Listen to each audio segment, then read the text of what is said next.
Hello everyone, we welcome you to this video where Adriana Hernandez, Maria Caldera, Julia Cordova, and me, Maria Jose Figueroa, we are going to explain about the classification of discourse markers.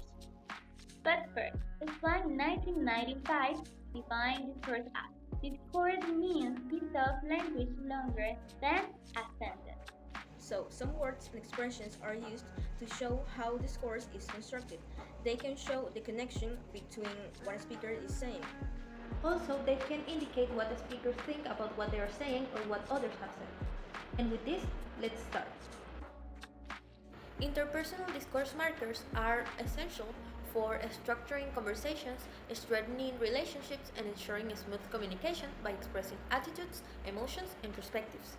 They help speakers to manage social interactions, express agreement or disagreement, and maintain politeness.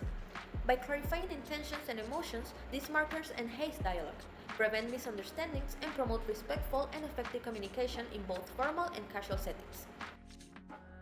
Discourse markers can be categorized into several types, each serving a distinct function in communication. Agreement and confirmation markers such as exactly, absolutely, and that's right indicate understanding and encourage dialogue by affirming shared viewpoints.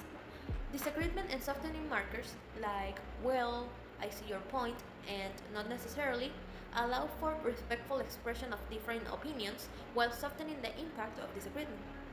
Emphasis and clarification markers, including I mean, you know, and in fact, clarify statements to ensure messages are clearly understood. Lastly, politeness and softening markers such as could you or would you mind or if it's okay frame requests in a respectful manner, showing consideration for the other person's feelings and fostering positive interactions. Referential discourse markers. In this category are usually conjunction. Actually, they help to guide the listener or writer through the text by explicitly indicating relationship between different parts of the discourse. These are to show sequence to indicate the organization of events or ideas, such as first, then, next, before, after, among others. So we have an example about this is first we need to gather the data, then we can analyze it.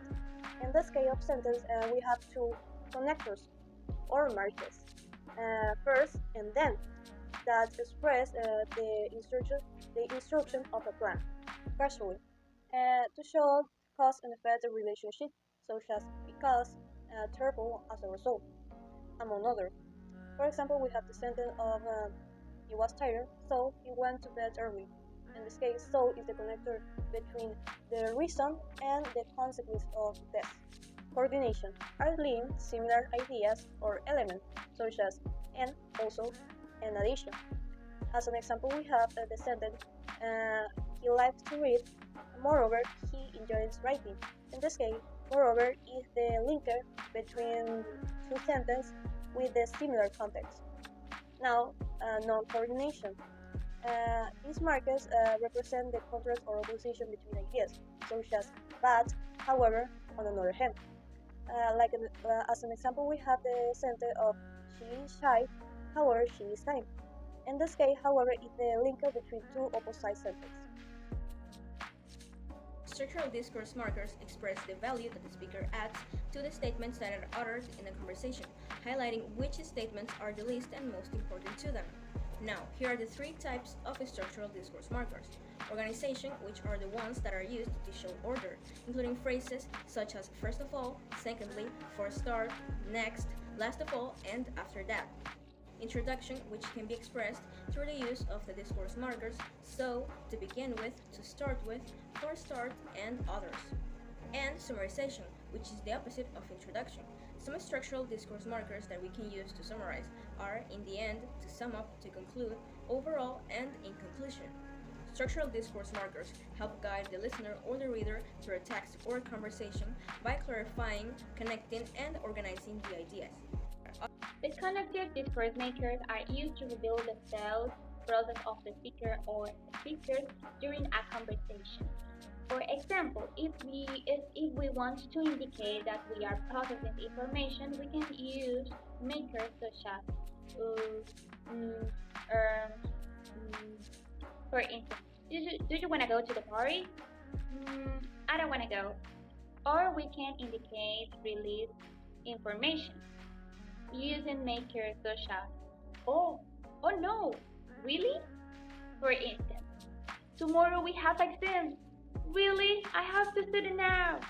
Or we can also rephrase in something that we have already said, using makers such as I mean, in another word, etc. For instance, I don't think you have to do that. I mean, it's not necessary.